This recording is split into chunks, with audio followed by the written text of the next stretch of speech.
তোমরা ভালো আছো তো? আজকে আবার একটা নতুন বিষয় নিয়ে আমরা পড়াশোনা করতে এসেছি, কিছু জানবো। সবাই তোমরা 108 পৃষ্ঠা খোলো। 108 পৃষ্ঠা আমাদের পরিবেশ বইয়ের 108 পৃষ্ঠা তোমরা বের করো। প্রত্যেকের কাছে বই আছে তো? বইটার 108 পৃষ্ঠা খোলো। দেখো, লেখা আছে না পড়ে শেখা নানা কাজ। দেখতে পাচ্ছ? না পড়ে শেখা নানা কাজ। না পড়ে শেখা নানা কাজ। অনেক কিছু তো আমরা পড়ে শিখি, পড়াশুনো করার পর তারপর আমরা জানতে পারি সেই কাজটা কিভাবে করতে হয়, তাই না? কিন্তু কিছু কিছু কাজ আছে যেগুলো কিন্তু বইতে লেখা পাওয়া যায় না, সেগুলোকে কাজ করতে করতে শিখতে হয়। যারা কাজ জানেন, যারা খুব দক্ষ, তাদের কাছে যেতে হয়, তাদের কাছ থেকে শিখতে হয়, তারপর কাজটা সম্বন্ধে জানা যায়। এরকম অনেক কাজ আমাদের চারপাশে আছে। এই ধরো, বাঁশের কঞ্চি দিয়ে ঝুড়ি তৈরি করা, কিংবা ধরো মাটির জিনিস তৈরি করা, এগুলো কি তুমি বইতে সবসময় পাবে? পাবে না। তাহলে এগুলো জানতে গেলে কিভাবে করতে হয়, আমাদের যারা কাজটা জানে তাদের কাছে যেতে হবে, তাদের কাছে থাকতে হবে। এরকম প্রচুর কাজ আছে যে কাজগুলো সবসময় বইয়ে লেখা পাওয়া না, তোমাদেরকে হাতে কলমে শিখতে হবে। নিজে দাঁড়িয়ে থেকে যারা দক্ষ তাদের কাজটা দেখতে হবে, তারপর তাদের সঙ্গে সঙ্গে কাজটা করতে হবে। এভাবেই আমরা অনেক কাজ শিখতে পারি, সেগুলোকে বলে হাতে কলমে শেখা। দেখো, বই খুলো তোমরা, আমি পরপর পড়ছি, শোনো। স্কুল আজ ছুটি। স্কুল ছুটি থাকে কি বারে? রবিবারে। তাহলে রবিবারের কথাই বলছি নিশ্চয়ই। এছাড়াও অনেকদিন ছুটি থাকে, কিন্তু প্রতি সপ্তাহে রবিবার আমাদের স্কুল ছুটি থাকে। তাই সুরজ খেলতে গেছে পাশের পাড়ার বিনোদদের বাড়িতে। সুরজ অবাক হয়ে দেখছিল কি সুন্দর একটা পোড়ামাটির বুদ্ধ মূর্তি রয়েছে বিনোদদের আলমারিতে। বিনোদদের বাড়িতে খেলতে গেছে। কে খেলতে গেছে? না, সুরজ। সেইখানে বিনোদদের আলমারিতে একটা পোড়ামাটির মূর্তি দেখতে পেল, খুব সুন্দর লেগেছে। বাড়ি ফিরে তার খুব ইচ্ছে হলো মাটির কিছু বানায়। ওর ইচ্ছে হয়েছে দেখে, ইচ্ছে হতেই পারে, কোনো কিছু দেখে তো সব সময় ইচ্ছে হয়। ইচ্ছেটা কিভাবে জাগে? কারোর কাছ থেকে ভালো কিছু দেখেই তো ইচ্ছেটা জাগে। তাহলে ওরও ইচ্ছে হয়েছে যেটা মাটির কিছু বানায়। তাই একটা ঘোড়া তৈরি করে রোদ্দুরে শুকোতে দিল। তোমরা নিজে হাতে মাটির কিছু বানিয়েছো? অনেক কিছু বানাতে হয়, তাই না? মাঝে মধ্যে স্কুলের যখন হাতের কাজ থাকে তখন মাস্টারমশাই দিদিমণিরা তোমাদের কিছু মাটির কাজও করতে দেন মাঝে মধ্যে, তাই না? সেগুলো তোমরা তোমাদের মতো করে যে এরকম ধরনের পারো সেরকম করো। তেমনি সুরজও বাড়ি ফিরে একটা মাটি দিয়ে একটা ঘোড়া তৈরি করেছে। সেটা খুব সুন্দর নাও হতে পারে, কিন্তু সুরজের মতো করে সুন্দর করেছে। এবং সেইটাকে সে কি করলো? রোদ্দুরে শুকোতে দিল। পরের দিন রান্না শেষ করে সুরজের মা কাঠের উনুনের মধ্যে সাবধানে পুড়তে দিলেন সেটা। সুরজ মাকে বলেছে, মা দেখো, বিনোদদের বাড়িতে পোড়ামাটির একটা মূর্তি দেখে এসেছি, তা আমি যে মূর্তিটা করব সেটাও তুমি একটু পুড়িয়ে দিও। পরের দিনকে যখন মাটিটা শুকিয়ে গিয়েছে, রোদুরে শুকিয়ে গিয়েছে, তখন সেটা তার মা রান্নার পরে উনুনের মধ্যে সেটা পুড়তে দিলেন। সুরজের মা দুপুরের পর উনুন থেকে পুতুলটা বের করে দিলেন। সুরজ দেখলো সেটা পুড়েছে বটে, কিন্তু ফেটে চৌচির হয়ে গেছে বিভিন্ন। পরের দিন স্কুলে গিয়ে মিনা, কেতকী, রাহুলের সঙ্গে সুরজ কথাটা বলছিল। দিদিমণিও যোগ দিলেন তাদের কথায়। সুরজ বললেন, আচ্ছা দিদি, বিনোদের বাবা যে বুদ্ধ মূর্তিটা কিনেছেন সেটা তো পোড়া মাটির, আমার তুই ঘোড়াটা তাহলে পোড়া দিকে ফেটে গেল কেন? ওই যে আলমারিতে দেখেছে পোড়ামাটির মূর্তি, সেটা ফাটেনি, কিন্তু সেটা সুন্দর আছে। কিন্তু ও যেটা তৈরি করেছিল সেটা কিন্তু ফেটে গিয়েছে। দিদিমণি একটু হাসলেন, তারপর বললেন, তুমি কি জানো বিনোদদের বাড়ির মূর্তিটা কেমন মাটি থেকে তৈরি? জানো না, তাই তো। মাটি পোড়ালেই হবে না, প্রথমে মাটি তৈরি করতে হবে, যাতে পোড়ালেও ফেটে না যায়। যে কোনো মাটি দিয়ে মূর্তি গড়ে সেটাকে পোড়ালেই তো হবে না, এমন মাটি দরকার যেটা ফাটবে না। আবার মাটিটাকে তৈরিও করতে হয় অনেক সময়, যেমন ভাবে তৈরি করা হলো যাতে সেটা যখন পোড়ানো হবে সেটা ফাটবে না।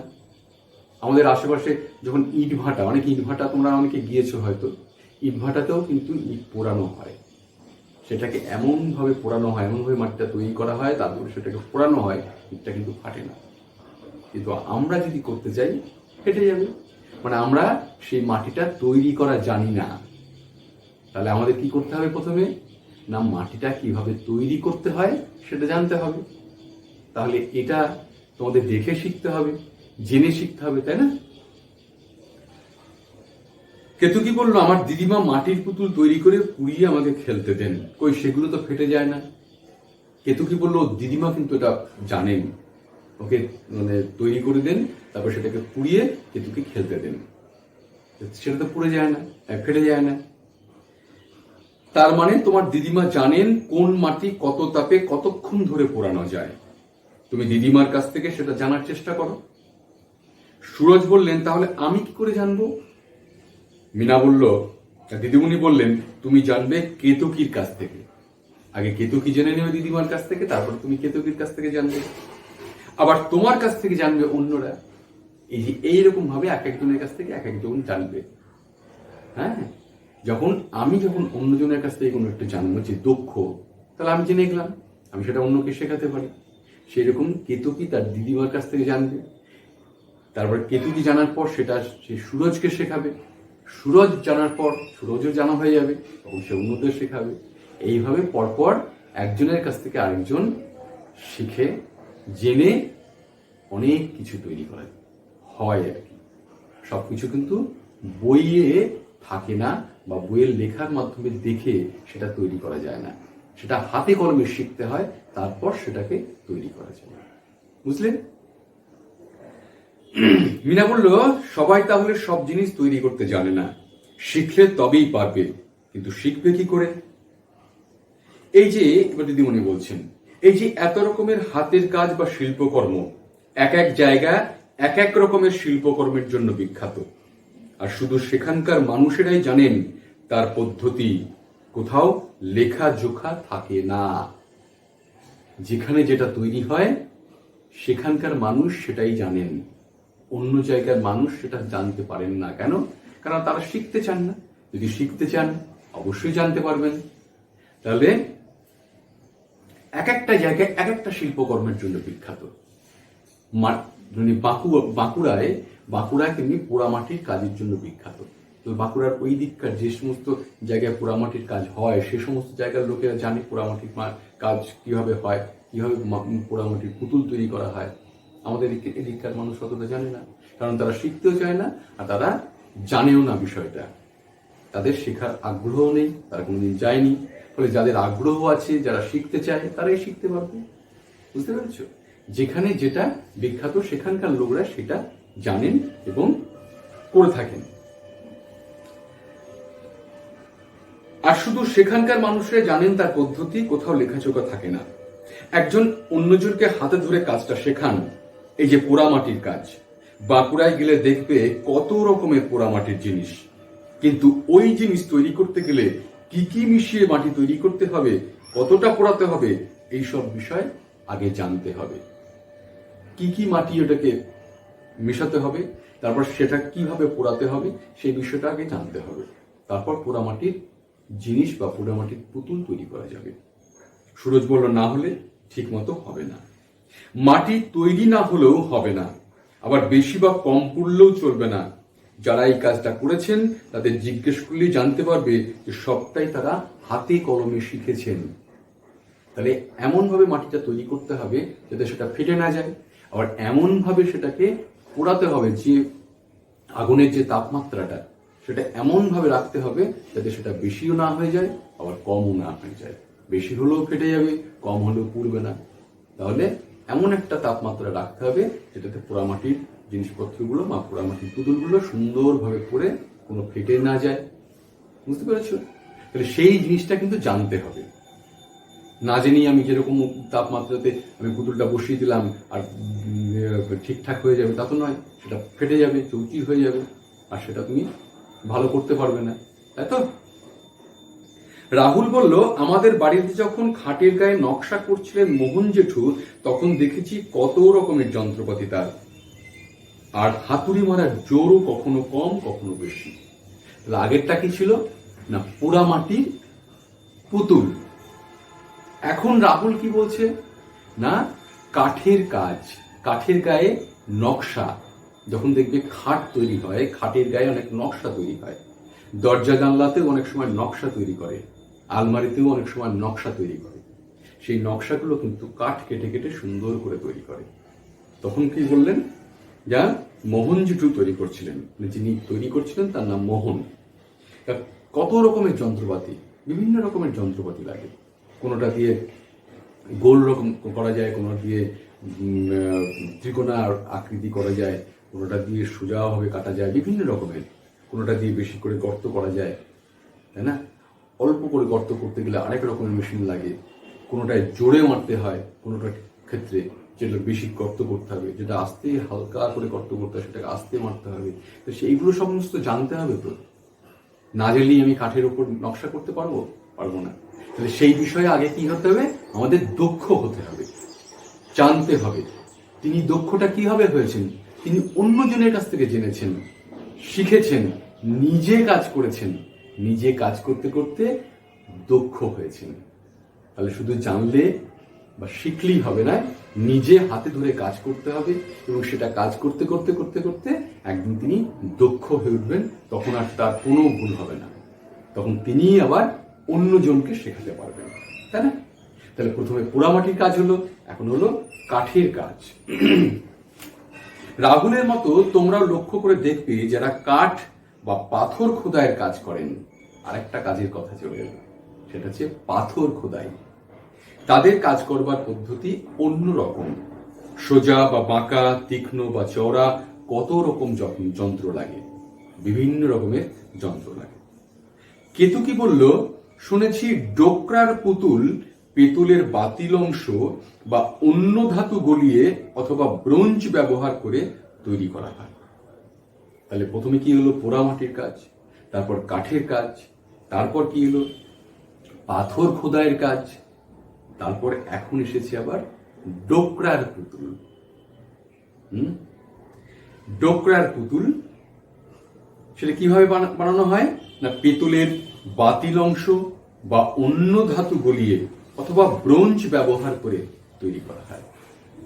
পেতলের যেটা বাতিল অংশ যেগুলো, সেগুলোকে নেওয়া হয় বা অন্য ধাতু গলানো হয়, কিংবা ব্রোঞ্জ ব্যবহার করে এই ডোকরার পুতুল ব্যবহার করা হয়।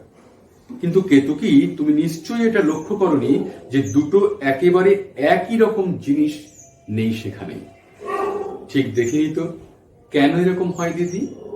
না, ওই জিনিসগুলো তৈরির সময় প্রথমে জিনিসটার একটা ছাঁচ বানানো হয়। এক একটা জায়গায় ছাঁচের আদল এক এক রকম, আবার হাতে বানানো হল বলে একটার সঙ্গে অন্যটার মিল নেই। বংশানুক্রমে ওখানকার মানুষ শিখেছে কিভাবে এই ছাঁচ তৈরি করতে হয়, কিভাবে ধাতু গলাতে হয়, তারপর সেই ছাঁচে ঢেলে মূর্তি বানাতে হয়, শেষে ছাঁচ ভেঙে ওই মূর্তি বের করা হয়। একটা ছাঁচে এক একটা পুতুল তৈরি হয়। আবার ছাঁচটা যখন তৈরি করা হয়, বলে একটা হাতে করে ছাঁচ তৈরি করা হয়। ছাঁচের মধ্যে যদি ঢালা হয়, তাহলে সেই ছাঁচ যদি ভাঙা হয়, তখন সেটা একটা মূর্তির আকার ধারণ করে। কিন্তু সেটাকে ছাঁচটাকে ভেঙে না ফেললে মূর্তিটা পাওয়া যায় না। মানে যখন এক একটা ছাঁচ যখন বানানো হয় আলাদা আলাদা, প্রত্যেকটা ছাঁচ আলাদা আলাদা হয়ে যায়। হাতে করে যেহেতু ছাঁচগুলো তৈরি করা হয়, তাহলে প্রত্যেকটা মূর্তির গড়ন আলাদা আলাদা হয়। বোঝা গিয়েছে? ও, তাহলে একটা ছাঁচ একবারই ব্যবহার করা যায়, সেজন্যই সব আলাদা দেখতে হয় ডোকরার পুতুলগুলো। তারপর সেগুলোকে ঘষা মাজা করলে তবেই বিক্রির উপযুক্ত হয়। যে সমস্ত অলিখিত জ্ঞানের কথা জানলে নিচে সেগুলো লিখে ফেলো। তাহলে এখনো পর্যন্ত আমরা কি কি ব্যাপারে জানলাম? প্রথমে জেনেছি পোড়ামাটির কাজ, তারপরে জেনেছি কাঠের কাজ, তারপর জেনেছি পাথরের কাজ, পাথরের উপর খোদাই করে, তারপর জেনেছি আমরা ডোকরার পুতুল, তাই না? এগুলো জেনেছি। এইখানে দেখো এই যে ছকটা আছে, এখানে যে একটা ছক আছে, এই ছকের মধ্যে লেখা আছে উপরে কি কাজ করতে লাগে। কি কি কাজ করতে লাগে আমরা তো জানলাম কি কাজ করতে লাগে। হ্যাঁ, তাহলে কি কাজ করতে লাগে এখানে দেবে, তোমরা লিখবে।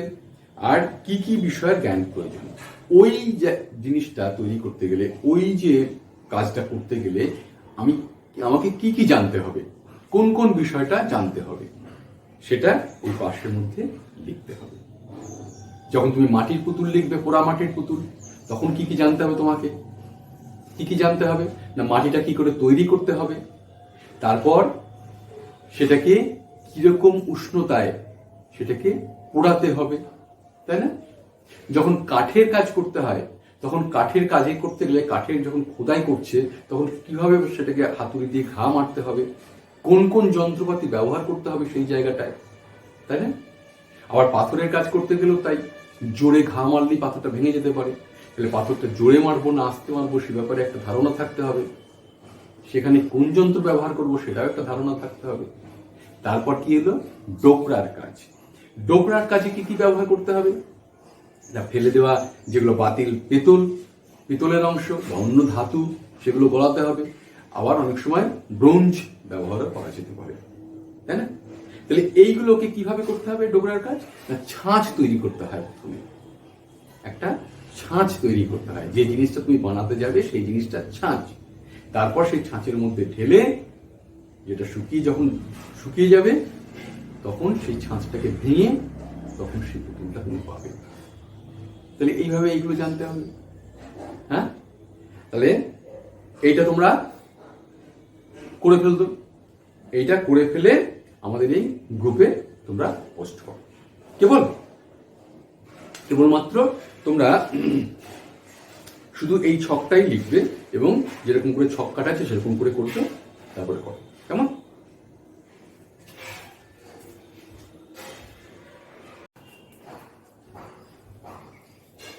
এবারে তারপরেরটা দেখো। দিদিমণি বললেন, তাহলে দেখো, হাতে কলমে কাজগুলো যদি শেখা না থাকে তাহলে সেগুলো করাও যাবে না, বই পড়েও করা সম্ভব নয়। রাহুল বলল, আমরা সিকিমে বেড়াতে গিয়েছিলাম, তখন দেখেছি বেতের টেবিল, চেয়ার, আলোর স্ট্যান্ড, আরো কত কিছু। বেতের জিনিস তৈরি করতে গেলে বেতকে কি করতে হয়? বাঁকাতে হয়, বেত জুড়তে হয়, পালিশ করতে হয়। সব রকম বেত বাঁকবেও না। কত মোটা বেত কতটা বাঁকবে সেটা চিনতে হবে আগে। বেত যদি বেশি মোটা হয়ে যায় তাহলে আর সেটা বাঁকবে না। তাহলে বেতটা কতটা মোটা, বেত কতটা বেশি পরিমাণ বাঁকবে সেটা জানতে হবে। তারপরে বেশি বাঁকাতে গেলে সেটা ভেঙে যেতে পারে, তাই না? কোনো কাজে বেতের শুধু ছালটা লাগবে না অন্য অংশ লাগবে তাও জানতে হবে। কোনোটা ক্ষেত্রে বেতের শুধু ছালটা লাগে, সেটাও জানতে হবে। কখনো কখনো কাঁচা বেতকে আগুনে গরম করে বাঁকাতে হয়, কতটা তাপ লাগবে তা না জানলে বেশি তাপে বেত পুড়েই যাবে। অনেক সময় কাঁচা বেতকে হালকা করে আগুনে তাপ দিলে সেটা আস্তে আস্তে তারপরে পেঁকানো যায়, কিন্তু বেশি তাপ দিলে সেটা পুড়ে যাবে। আবার কম তাপ দিলে সেটা পেঁকবে না। তাহলে সেইটা জানতে হবে যে কতটা পরিমাণ তাপ দিলে সেই বেতটা বাঁকবে, আর কিরকম ধরনের মোটা হলে, বেশি সরু হলে না তার থেকে বেশি মোটা হলে, তার খুব বেশি মোটা হলে, এরকম ধরনের ব্যাপারগুলো আগে জানতে হবে, তারপরে তো বেতের কাজটা করা যাবে, তাই না? তার মানে এই কাজটাও শিখতে হবে। যারা কাজটা করেন তাদের কাছ থেকে সরাসরি শিখতে হবে।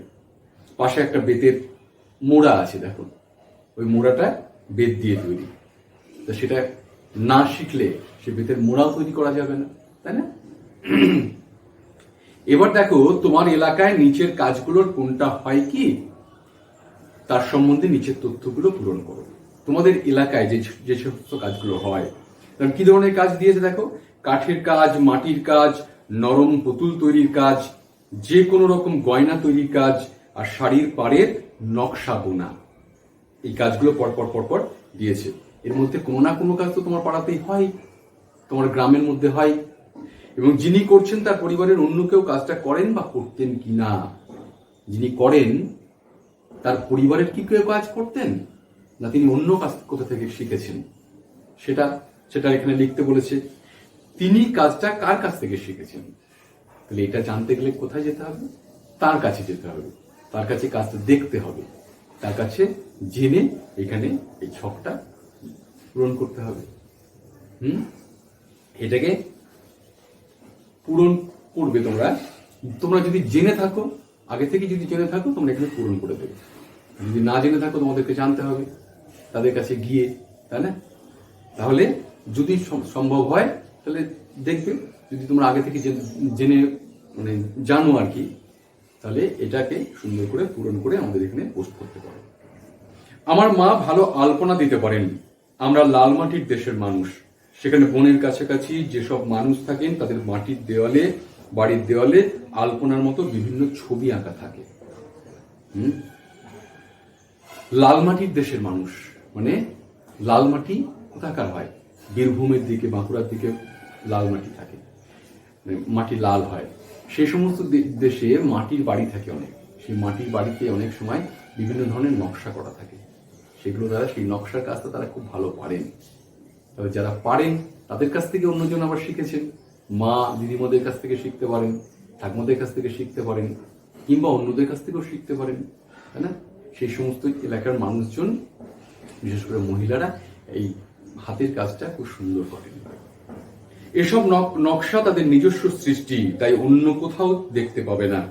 আবার যারা পটচিত্র আঁকেন তারা একরকম রং ব্যবহার করেন, সেই রং কি থেকে পাওয়া যাবে শুধুমাত্র তারাই জানেন।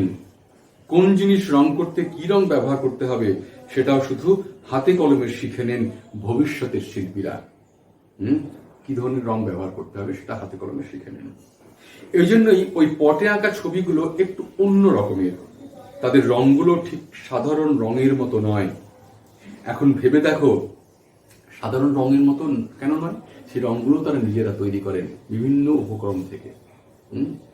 এখন ভেবে দেখো, যদি কেউ এভাবে কাজগুলো শিখে না রাখেন তাহলে কি হবে না, পরের প্রজন্ম আর কাজটা শিখতেই পারবেন না, সেই জিনিসটাই আর তৈরি হবে না, শিল্পটাই হারিয়ে যাবে চিরকালের মতো। সুরজ বলল, আমাদের বাড়িতে একটা শিঙের তৈরি বক আছে যার মধ্যে দিয়ে আলো যেতে পারে, তার মুখে আবার একটা চিংড়ি মাছ আছে। আচ্ছা দিদি, এরকম জিনিস তো এখন খুব একটা চোখে পড়ে না, মানে এই ধরনের কাজ মানুষেরা এখন অতটা শিখছেন না। একজনের কাছ থেকে আরেকজন শিখে সেটাকে ধরে রাখবেন, সেই কাজটাকে, সেটা যারা শিখছেন না সেই কাজটা আস্তে আস্তে হারিয়ে যাচ্ছে। তাহলে নিশ্চয়ই খুব কম লোকই এখন এই জিনিস তৈরির কাজটা জানে, তাই বেশি জিনিস তৈরি হয় না, আর তুমি দেখতেও পাও না। খুব কম লোকই এই জিনিসটা তৈরি করা শিখেছেন, তাই জন্য খুব কম পরিমাণেই হয়তো হয়, তার জন্য তোমার চোখেও পড়ে না। তাই জন্য হাতে কলমে যে সমস্ত কাজগুলো হয় সেটা একজনের কাছ থেকে আরেকজন পরপর শিখে সেই কাজটা ধরে রাখেন, সেই কাজটা যাতে ভবিষ্যৎ প্রজন্ম বা পরে যারা শিখতে আসবেন তারা যদি শিখতে পারে, তার জন্য একজনের কাছ থেকে আরেকজন শিখে সেই কাজটাকে ধরে রাখেন। কিন্তু অনেক কাজ আছে যেগুলো আস্তে আস্তে হারিয়ে যাচ্ছে, মানুষ আর শিখতে চান না, মানুষ আবার অন্য পেশায় চলে যাচ্ছেন। তখন কি হয়, এই কাজগুলো আস্তে আস্তে হারিয়ে যায়। তাহলে এই কাজগুলোকে ধরে রাখতে গেলে কি করতে হবে? শিখতে হবে, জানতে হবে, এবং সেই কাজগুলোকে অন্যদেরও আবার নতুন করে শেখাতে হবে। হ্যাঁ, তাহলে অনেক কিছু জানলে তোমরা। এবার তোমরা যেগুলো দিলাম সেগুলো তোমরা এই গ্রুপে পোস্ট করো, আমরা আছি, মাস্টারমশাইরা আছেন, সেটা দেখে দেবো। কেমন?